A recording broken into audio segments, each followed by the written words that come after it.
Hey everybody, if you notice there is a suit behind me because today I have to go up to my little sister's engagement party, not engagement party, I'm sorry, rehearsal dinner because the wedding is tomorrow. There is no engagement party that already happened months ago, over a year ago. So yeah, the wedding is on Saturday, March 28th of 2026, and today is the rehearsal dinner which will be happening a few hours from now. It is Friday. It is spring. It is wonderful. This last week was the first day of spring. This is the second week officially. And it's cooling down here, of course, because winter will just not let me go. Anyway, so as I pointed out here on the title, I was originally going to talk about this more, but a lot of people don't watch my streams live. A lot of people watch my streams after the fact. And I would like, whether or not you watch this live or you do after the fact, answer the question that I have posed. Should I play Pokemon Winds and Waves? I'm leaning towards yes, because this would be a big deal. Now, here are the parameters. I am not going to download this. Every From Software game, the Tarnished Edition, Duskbloods, that I'm going to download because I will not get rid of them. And they're on key cards anyway, I think. I'm pretty sure. And I don't know if I can get a pre-order on these. So I was always going to just keep Elden Ring. It does look like it's a lot more expansive than any From Software game, even the Miyazaki ones, especially ones that I've played, which were all the Dark Souls games. And Bloodborne, I never played Sekiro. I never played Demon Souls. But Dark Souls 2 is kind of not a Miyazaki directed game. It kind of is. He started it and then he moved on to Bloodborne. But those games are going to keep. Pokemon Winds and Waves, I would never keep. So I'm not downloading them. But I don't know if I would be able to get a pre-order in for a physical copy. That's the issue. Now, considering that there was news that came out where Nintendo is proclaiming they're going to make the digital copies cheaper, that would result most likely in a more expensive double pack because Pokemon, which has always been quite the heist, releases 2 games at once. And the differentiations to them are very hard to see. I played Sword and Shield, and I noticed very little difference. Now, to be fair, it is Shin Megami Tensei or even Final Fantasy dumbed down. There are some elements to it that do require a little bit more research and understanding in terms of buffs and what have you. But it's not for kids. It's just available to kids. And this is, excuse me, the rating system that I keep trying to explain to everybody. Just because the title says E doesn't mean that only children should be playing. I've mentioned this before as one influencer who has a lot more people sucking up to everything he says, even though he has very little sense in what he says. But he can buy the subscribers, the initial ones at least. Anyway, as I mentioned, he said Donkey Kong Bonanza was for fetuses, that it was too easy. Well, there was a lot to Donkey Kong Bonanza that challenged me. There was a lot that challenged a lot of people that were older than, inside the womb. So the concept that because it's E for everyone and it tells you mechanics because there are extraordinary amounts of them in the game doesn't mean that suddenly it is for children. And when people say that it's a game for children, it just goes to show how ignorant you really are. And it's kind of like the conversation that I'm about to move this into when it comes to these consoles. Now, I want you all to realize that the only reason why I'm even into the concept of video games is because I have to go all in on everything I do. And I made the decision years ago, especially when all my movie reviews were getting taken down. And as United States film was getting more and more debauched and pathetic and disgusting, I realized that a lot of these movies that were coming out, the way I would do it was whatever was on HBO, which was what I had available to me on cable, I would record whatever movie was coming out that week, the new movie. I would record and then review it and watch it while I was recording it and everything like that. But seeing as how so many of these movies I've never even heard of, nor would I ever want to catch myself dead watching it or any of them, and the fact that, like I was mentioning, it wasn't so much I was being tagged. When I had 400 something subscribers and I was getting thousands of views on some of these movie reviews, I was getting threatened by YouTube itself. And at that time, I was a partner. And I couldn't lose the chance, I thought, of more growth or the fact that my channel would be taken down because of all the notices I was getting on my reviews. So I was confused considering there was a movement by the big influencers and the fact that so many of these influencers still to this day can review with the footage and everything and do their, because they think that a review more or less is going moment to moment to moment, shot to shot to shot, nitpicking every godforsaken thing within these shots and trying to explain a plot which should be summed up in a sentence or two within 20 or 40 minutes or whatever it would take to go through these movies, telling you every last bit of what is happening and why they like or don't like it, because that's what reviewers do, apparently. These people were so hepped up on Siskel and Ebert and other bloated, self-righteous, so-called critics of movies that barely really reviewed the movie and more or less was just making discourse for the sake of getting viewers or readers in their magazines and everything, because the United States doesn't care. The United States doesn't care about art, journalism, or any of that. They just want money. So what will get money? Pissing people off or giving people an idea that, hey, this is what's really happening. I'm rich and I have influence. So, hey, you got to listen to me. I know what I'm talking about. And you hear these reviewers, you hear these influencers and everything like that. And then you watch the movie that they despise. You say, hey, that's a good movie. I wonder what their mental or emotional problems are. Or you watch a movie they think is so great and you go, wow, that was fucking stupid. I wonder what their mental or emotional problems are. But that's how the United States works. Okay, so the United States works as rich people say things and everybody else goes along with it. Case in point. Some idiot, buffoon, in Bloomberg magazine, named after, I don't know if the magazine itself is named after, but I'm pretty sure he's got something to do with it, the ex-New York City mayor, Mayor Bloomberg, who is a multi-billionaire, cocksucker, self-righteous cunt who never earned a dime in his life. He's got a radio station, whatever the hell. He's got a bunch of shit, right? That you don't even know how much this guy has. But a magazine with his name on it has this reporter who has been denounced and completely and totally dismissed, especially when it comes to his take on Nintendo and what's going on with their business, that Nintendo will speak down upon his lies, even to the point of not answering his questions. So recently, what was the big thing up until a few days ago, or even up until about a few minutes ago, from what I can tell, was that Nintendo apparently wasn't selling well in the United States, especially during the holiday season. Now, we're going to ignore some facts, okay? One fact is that the Switch 2 had outsold everybody. I'm not sure about PC, but Sony PlayStation, Microsoft Xbox, all the handhelds, Steam Deck, outsold them all by a lot from November into December, going into January. Nintendo themselves posted, as very conservatively as they supply, unlike Sony, who just haphazardly throws things on the conveyor belt, whether or not they're faulty, whether or not they work, shits them out all over anywhere that can sell. You can go to a street corner with a dude on crack and he'll sell you a PlayStation 5 brand new, probably for twice the price.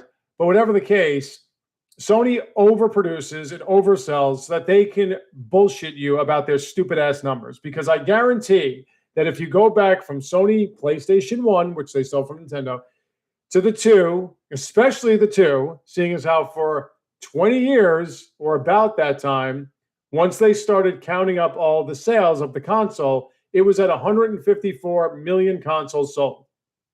And then Nintendo Switch 1 hits about 155, and out of nowhere, 6 million consoles were sold by PlayStation. I mean, it was just ridiculous. So obviously they're full of shit because that's what Sony is.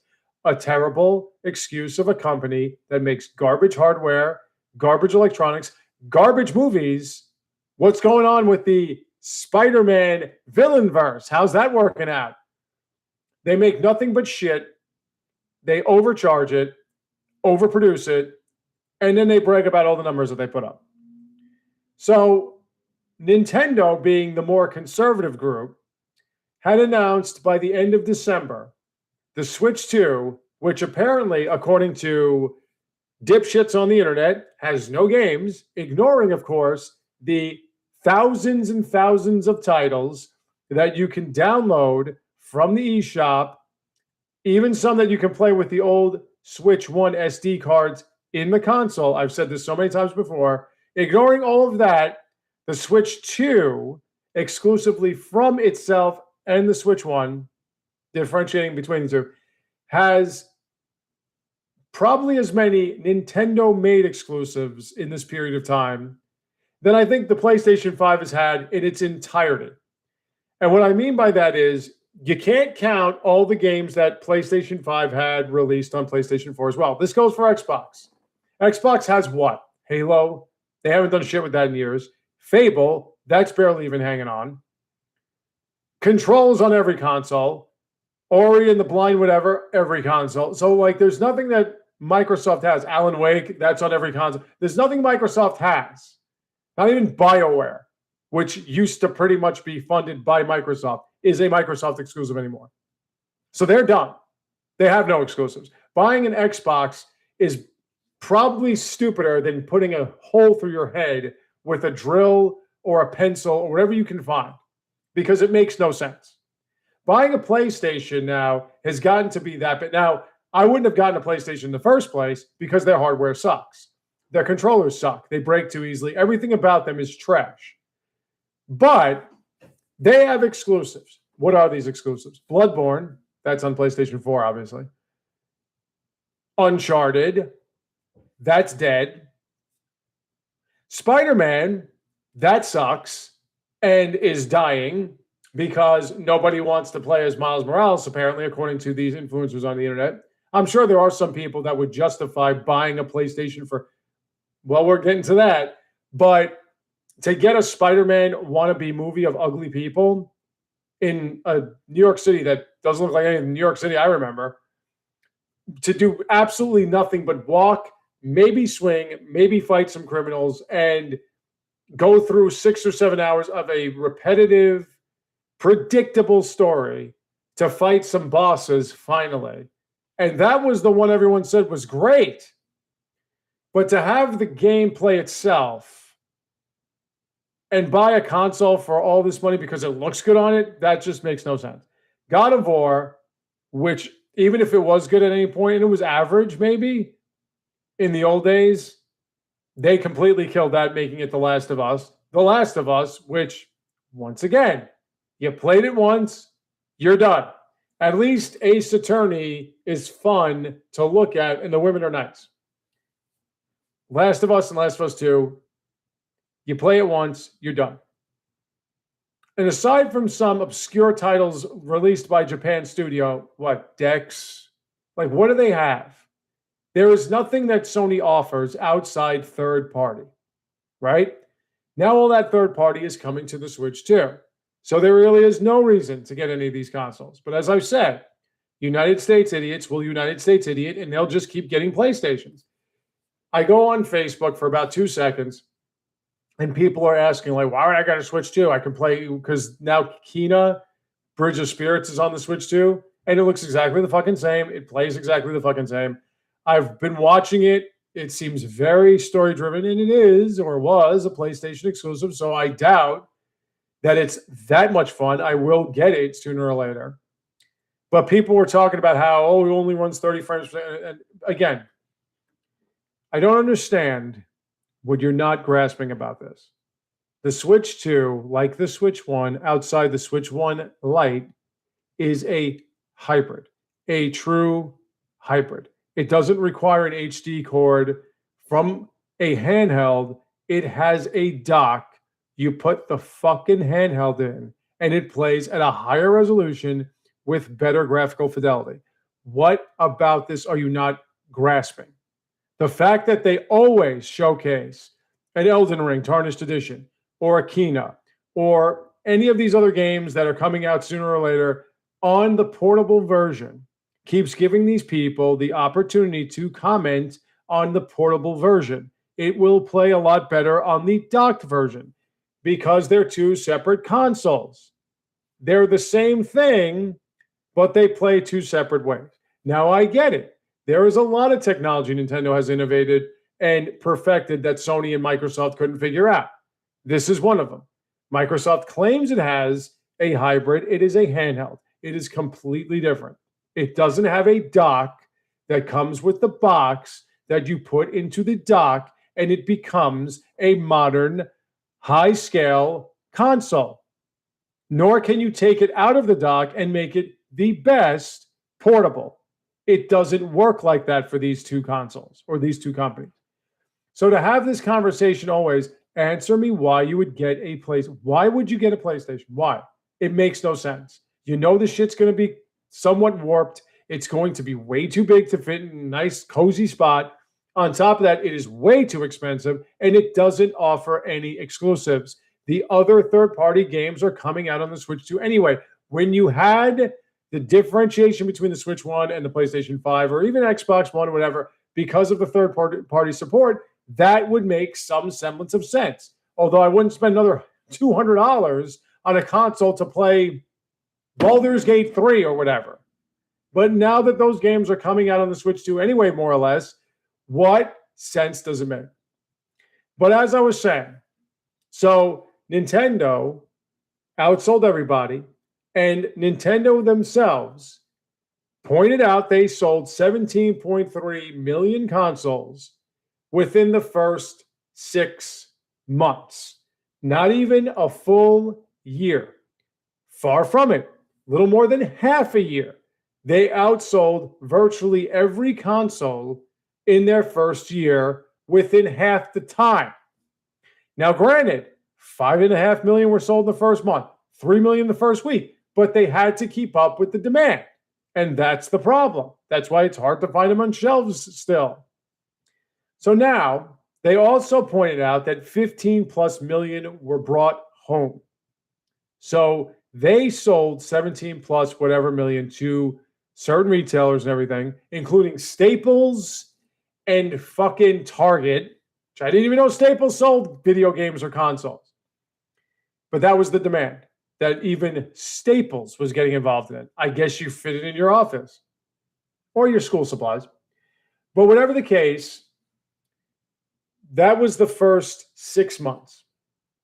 Since then, the concept that the Switch 2 was losing its pizzazz, its panache, that people were buying it less and less, that wasn't even brought up. Somebody would try to say something, and it was just completely dismissed because the numbers wouldn't add up. People even tried to act like the Nintendo Switch 2 had a bad holiday or Nintendo had a bad holiday. It didn't. People tried to act like Metroid Prime 4 was not selling because of the first month when it more or less hit the same sales totals in its first month that most Metroid Prime games have hit throughout the course of however many years. And this guy writing this article made it seem as if they were disappointed, Nintendo was, by the United States sales of the console, just the United States sales, nowhere else, of the console, even after releasing this highly anticipated Metroid Prime game, which somebody reviewing said, yeah, Metroid Prime is not one of its more anticipated or universally appreciated series. The highest amount of units sold in a Metroid Prime game, I think, was Corruption, maybe, and I could be wrong. I'm sure it should be the first one because it was re-released. But it's like 1.5 million sold. 1.5 million. Metroid Prime 4 sold 1.1 million at least in 27 days. To say that it was a bomb because of the first week or whatever is asinine. Same thing with Mario Tennis Fever. People claiming that that was a bomb. When I'm trying to explain this to you people, this is not a movie in the movie theaters. These are video games. Movie in the movie theater, Going to be there about 2 months. You go to a GameStop or a Best Buy now, you can pick up a PlayStation 3 game. Video games shelf life lasts virtually forever. Okay? So making a big deal about a game's week 1 release when it was released during what, Valentine's Day? You're going to buy somebody, you're going to buy your sweetheart Super Mario Tennis Fever? Like, no, of course not. That makes no sense. Certain games get more play at certain times of the year. And certain times of the year, more or less push games just because of that time, like Christmas. You want to release a game on Christmas or a console because you know for a Christmas present, people are going to want it. You have to guess that people's birthdays are in February or whatever if you release a game at that point, trying to get a blast of sales. Now, certain titles in certain series, like Resident Evil Requiem, could push the needle one way or another. But for the most part, video games releasing on certain days, that dictates whether or not it's going to sell immediately, but it has lasting power. So now no one's talking anything about Mario Tennis Fever, which, by the way, is a series that I don't think they've touched on since like the GameCube. So making it seem as if this was another one of their big series. But the conversation in this article was that the Switch 2's sales in the United States were so poor that Nintendo has dropped their production rate, which is horseshit. That's not true. But there was a drop in production rate because right now there is a slow period in terms of game releases. That's just the way it is. So instead of releasing another 6 million consoles or producing another 6 million consoles, they're going to do the conservative thing, 4 million, according to this guy's article. Where he got this information from? Somebody that's not Nintendo. Because he asked Nintendo, and Nintendo wouldn't redeem his question with an answer. Wouldn't dignify it with a response. Because he's a bullshit artist. And once more, he brought up the whole thing about how Nintendo Switch 2 has to get some games, otherwise its longevity could be in jeopardy. It's got games coming out, all right? Take it easy, you clown show. So the question then becomes, is it because you're a bitter fan that wants more games? Is it because you're a bitter PlayStation fan that wants this to go away?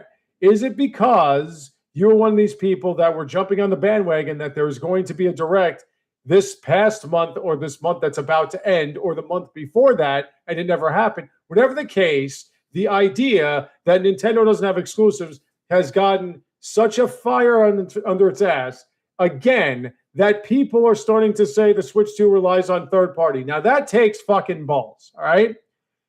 Even a PC is a Microsoft product, more or less. Where are their exclusives? The PlayStation 4 sold over 120 million consoles. Where were their exclusives the first 3 fucking years? And the PlayStation 5 didn't have any exclusives to the PlayStation 5, not even third party, until what, 3-4 years later? Nintendo has already released 5 or 6 exclusive Switch 2 games and 7 or 8 exclusive first-party games in the last not even year. So clearly you don't know what you're talking about. Oh, and by the way, it then came out that the concept of the Switch 2 not selling well in the United States is also a lie, because it is the second highest selling console in the history of consoles in the United States, behind only the Game Boy Color. That's a Nintendo console, in case you're wondering. It is sold in the United States 35% more than the PlayStation 5, 45% more than PlayStation 4. It was incredible how much more this is selling than any of these other consoles outside the Game Boy Color, which is one of the highest selling consoles of all time. So once again, folks, some rich dipshit thinks he has sources, comes up with his own agenda, and writes an article about it that gets play. And people start commenting on it. And this was right after one of these bigger influencers that's kind of pro-Nintendo or just calling it like it is. You have to call it like it is, Mark. After he said, yeah, the whole discourse or the whole rumor about Nintendo not doing well is kind of dying out. Not anymore, because this just spurred something up. However, since we are in the knee-jerk reactionary period of time, went from the crustacean period to the primeval period to the medieval, now we're in the reactionary period. What just was announced is that Sony is going to charge you more for their consoles. So either Sony has said that they have enough customers, which I doubt, or they're going to make another excuse about RAM and all this other shit. To not increase, like people are worrying, well, does that mean the Switch 2 is going to get a price increase? Maybe. It might be $500. A handheld by Microsoft is over $900. A handheld by Lenovo is over $1,000. Now the PlayStation 5 base model with the disc is going to be like $560 US dollars. The PlayStation 5 Pro without the disc is going to be about $850. With the disc is going to be an extra $80. Why would you get a Sony PlayStation again? What's the point? Because I want you all to realize, right? As I was mentioning before, I can't do movie reviews. I do movie reviews when I see a movie and I just sit here either by myself or my extremely friend Scott from Suplex Music, which is going to be next week. I'll do my live stream, and then that night we're going to come back and we're going to do a review of Super Mario Galaxy's movie, which is probably going to make another $1 billion because Nintendo's having a hard time here. Nintendo, let me repeat this, has been around for over 120 years. It has survived transition. It has survived war, nuclear fucking holocaust, and the complete collapse of the home console genre. It also survived 3 out of 4 consoles not selling well. Nintendo is doing A-okay, okay?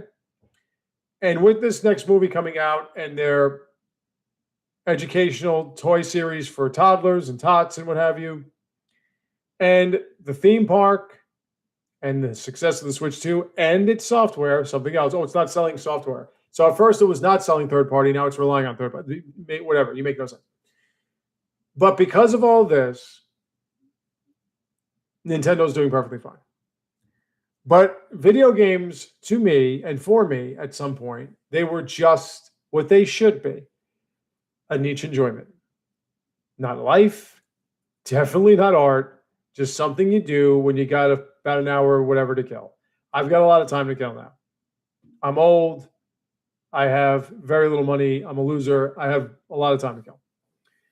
So when it comes to playing video games, the reason why I went all in is because, as I've said, I commit myself to knowing everything that I can about everything that I'm into. And I figured that it was time to just move into the video game thing because that was popular. That still is popular. The movie stuff was getting me pretty much kicked off of YouTube. I had to watch Happy Tree Friends tell me about copyright infringement. I had to watch all these videos before they let me post videos again. It was bad. I kept getting tagged and I had to keep taking videos down. Otherwise, they were threatening to take down my channel. And even though the channels only gotten about 762 subscribers over the past, near 20 years, it would suck to have to start from scratch. I have another channel that I started from scratch. It's just me playing Civilization 7 on the Switch 2. 29 subscribers in like 8 months. It's not going anywhere. You have to pay, folks. You have to pay. You've always had to pay for subscribers. You have to. There is no other way around it. Poor people like me can't get anywhere. The United States doesn't want that. They want us to stay poor, miserable, and drop dead without anyone knowing anything about us. Just the rich. That's all the United States is built for and always has been built for. Any of these upper middle class, low, high class, suburban filth assholes on the internet that have paid for their subscribers, paid for their influence and everything, that tells you otherwise, it's because they've been living the dream since they were born into it. They never earned it because you can't earn anything in the United States. But whatever the case, when you get to a certain point, you don't want to just drop it. So I didn't want to lose my channel, and I focused on video games. Still did some things about movies, whatever else, but you got to kind of work with what you're working with here. And the internet is filled with a bunch of geeks who don't think anything is cooler in this world than anime, which you got a point. Anime is great. Comic books, United States comic books are dog shit, but whatever. And video games. And only certain movies. When they want to get artistic, then these postmodern pseudo wannabe directors like fucking Quentin Tarantino, whatever, people who just make nothing but verbal diarrhea dialogue and a bunch of trash imagery, mostly violent. As I mentioned before, do you want people to take you seriously in the United States? say fuck, and have people splatter all over the place, and they'll think you're the greatest thing of all time. Doesn't matter what you're trying to say, doesn't matter what your plot might be. If they see that, they will take it more seriously than an actual serious film that could be for a universal audience. So, again, you're dealing with the mentality of 10-year-olds here, okay? The kid with the money is the cool kid. Everyone has to follow what that kid says and does. Everybody else sucks. And if you hear bad words and see blood, it's really serious. It's totally hip, and it's like, whoa, man, it's taking me to places. Yeah, whatever, dude. Okay, whatever. But as I was saying, so when it comes to what I was doing with the channel, I just said, we'll go with the video game thing. And I got a PlayStation, and I got an Xbox, and I did what I could. And I realized that those consoles, not only were they way too expensive, not only were those companies full of shit with their finished product that had so many issues I never dealt with when it came to a Nintendo console, but they didn't have any games. They didn't have any exclusives that were interesting. I tried to play all of them. They didn't have anything really going for it at all. Xbox 360 had the online availability. That was about it. But online to play what? I played Resident Evil 5, which, again, third party, and I came out on the Switch 1 anyway. So there was nothing that those consoles and those companies offered. And seeing as how Sony always made shit and Microsoft is behind Windows, I can't trust any of them to do anything useful whatsoever anyway. And they just keep stealing technology that Nintendo has perfected, as I mentioned before, or they just back out when they tried the motion detection thing, backed out, what have you. So I don't really get into that. I keep my eyes open. I know that Microsoft had its own version of a Nintendo Direct just the other day or yesterday or whatever, and it's all the same games that are coming out on PlayStation, Switch. They have nothing. They have nothing. So why would you buy one of these consoles? Especially now that Sony, in its attempt to force you, let me repeat, force you to buy a PlayStation 6, which doesn't have a release date, is most likely not coming out till 2028 anyway. And if it does come out by the holiday of 2027, it is going to be rushed, and it's going to be faulty, and it's going to be at least $700. Why would you go that route? Their exclusives are falling by the wayside. Nobody gives a fuck about them, no matter how many different consoles they release them on. And now they're trying to double down on exclusivity, so that's going to be hilarious. So for your own sake, not because I'm a Nintendo guy or whatever, I'm a Nintendo guy because Nintendo has proven it deserves my attention. These other companies have screwed me over way too many times in the past. I do not have the patience for them. I do not have the interest in them, and I certainly don't have the cash. So why would you do that to yourself? They are going to force you, Sony is, to either overpay for an old console that has nothing going for it, or just sit back and rush to get the new one, which at least 50 million United States dipshits will do in order to get their numbers up, have a new console like the PlayStation 5 Pro is midway through the PlayStation 5's life cycle. They just keep trying to drum up interest for the very few that can run out there and throw their money away. And you're going to get what? And they keep talking about the ray tracing and the frames per second. That's great, but what am I playing? What is the point of a console? I have nothing to play. And considering the audacity of people saying that Nintendo Switch 2 has no games, which, as I've mentioned so many times, has thousands of them, what games does Sony have? And now, moving forward, everybody wants their games ported on the Switch 2. Everybody. So all these third-party things, they're all coming on the Switch 2. There is now, it's almost been proven, a true rumor that there will be a re-release of Devil May Cry 5, and it's coming to the Switch 2. I mentioned this, folks. Partners. They are partners with Nintendo. That means that anything that could make money that was released before, that wasn't on the Switch 1, is going to be on the Switch 2. So if they want to boost, they think Monster Hunter Wilds is worth the price of converting over, it will be on the Switch 2. If they think that bringing back Devil May Cry 5 is going to be worth the price, it will be on the Switch 2. Whatever it is that they have released before, and this is virtually every company, third party, AAA, indie, AA, whatever, they are trying to get it ported to the Switch 2. Why? Because they know it's going to sell. Because they know the console is selling. This is how it works. So now there is no reason to buy a Sony PlayStation. None. Zero. Unless you really want to get another re-release of God of War or The Last of Us. They're not even re-releasing Uncharted. Okay?